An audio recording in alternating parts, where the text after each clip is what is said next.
We're going to put the story somewhere in the West. So, of course, Vegas. I mean, what is more iconic when you think of crazy things that you could do in the West?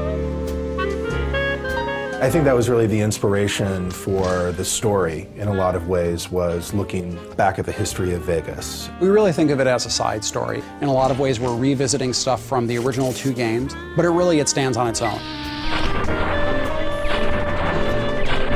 The first thing our creative lead and our project director did was they sat down and they sort of examined what sort of themes they wanted to explore in New Vegas. Every Fallout game pretty much starts with war. War never changes. And the idea behind that is really that humanity has this unending appetite for killing each other.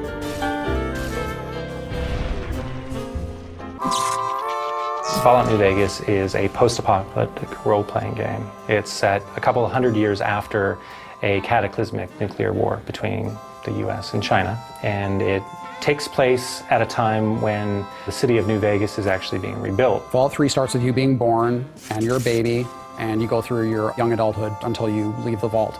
In New Vegas, we wanted to say you start the game in a very Vegas sort of cliche style almost.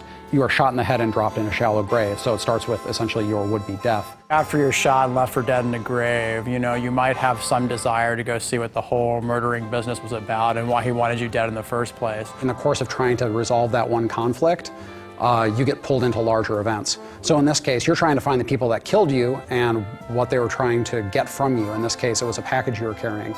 So, of course, as you go around, you find out that what you were carrying is centrally tied into this major conflict in the area between New California Republic and Caesar's Legion and Mr. House, who's the guy that sort of runs the strip in New Vegas. Player freedom is very important in the Fallout series, and when we allow the player to basically have a choice in what they do and how they do it, by leaving the plot open in a way that basically they're just learning what's going on in the world, it gives them a lot more freedom in how they want to learn that information. The environment is genuinely reacting to what you do as the player.